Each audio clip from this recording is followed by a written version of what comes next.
Tema proyek yang saya pilih tentang para guru gereja dan warisan pendidikan iman. Shalom, perkenalkan nama saya Sri Yustibin dari kelas F Prodi PAK Pendidikan Agama Kristen. Dalam video ini saya akan memilih materi yang berjudul para guru gereja dan warisan pendidikan iman. Yang pertama itu saya akan menjelaskan tentang pengertian para guru gereja. Para guru gereja atau doktor eklesia adalah para kudus yang diakui gereja karena melalui kesucian hidup, melalui kedalaman dan ortodoksi ajaran setia pada iman gereja, dan kontribusi besar terhadap pendidikan iman dan teologi, pengakuan iman gereja. Yang kedua itu klasifikasi para guru gereja, yaitu para bapak gereja. Mereka hidup pada abad-abad awal kekristenan, abad pertama sampai 8 yang terbagi menjadi Papa Gereja Barat atau Latin, Papa Gereja Timur atau Yunani.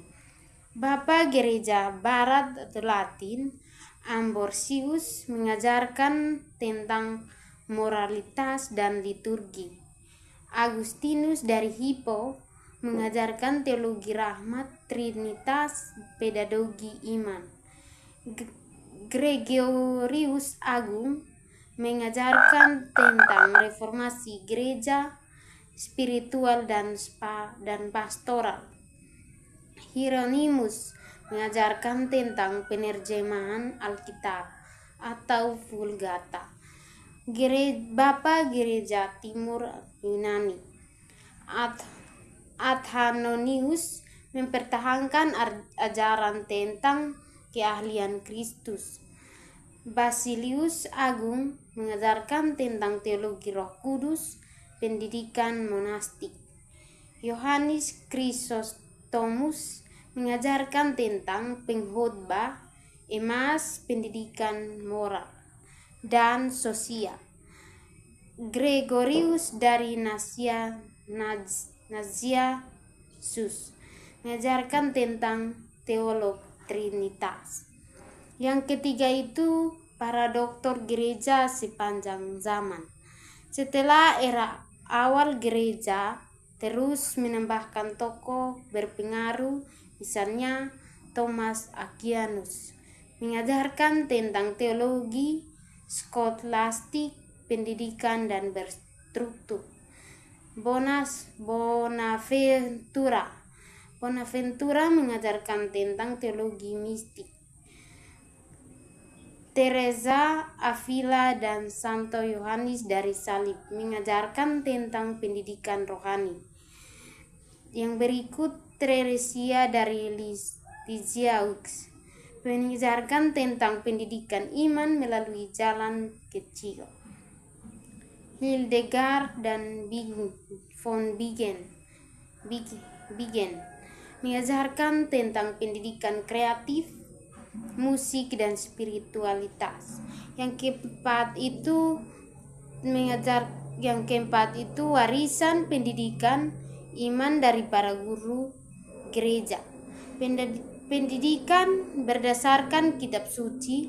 Para guru gereja menekankan bahwa pentingnya membaca kitab suci secara rohani dan moral. Kesatuan antara perjanjian lama dan perjanjian baru. Berikut itu menekankan bahwa pengajaran katekisasi berakar pada Alkitab.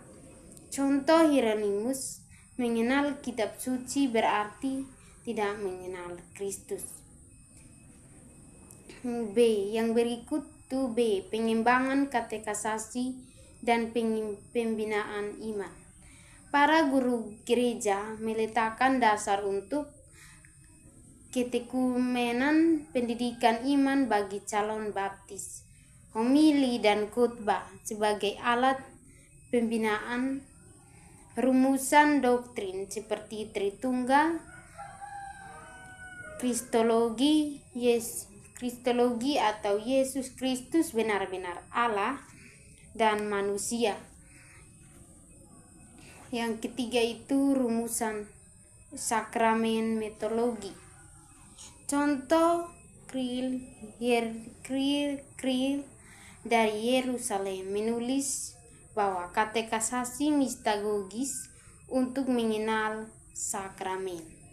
Yang berikut itu pendidikan moral dan pembentukan karakter.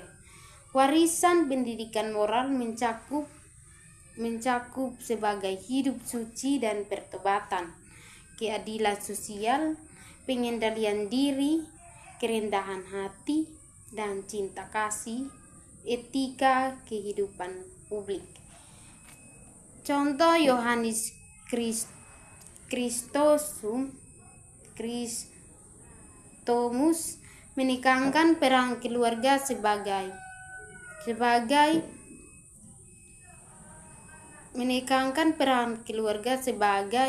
pendidikan dan gaya hidup Kristiani. Para guru gereja membentuk pola hidup iman melalui liturgi sebagai sumber pendidikan, monastisme sebagai sekolah kebajikan, dan doa dan meditasi yang membimbing umat mengenal Tuhan. Penghargaan akan tradisi dan magisterium gereja. Contoh Basil Agung mendirikan pusat pendidikan rohani dan sosial. Yang berikut rasionalitas dan iman. Para guru gereja mengajarkan bahwa iman dan akal budi tidak bertentangan. Yang kedua itu teologi adalah iman yang mencari pengertian. Yang ketiga, pendidikan iman harus ilmiah dan berdasarkan kebenaran. Contoh dari Agustinus dan Aquinas memberikan kerangka bagi pendidikan teologi modern. Yang berikut itu relevansi bagi pendidikan iman masa kini, yaitu katekisasi dan yang mendalam, tidak hanya pengetahuan tetapi pendidikan hati, pendidikan integral, menyambungkan doa, liturgi, moral, dan ajaran gereja. Yang ketiga itu kesetiaan pada kitab suci dan tradisi gereja. Yang keempat itu pendidikan keluarga sebagai fondasi iman.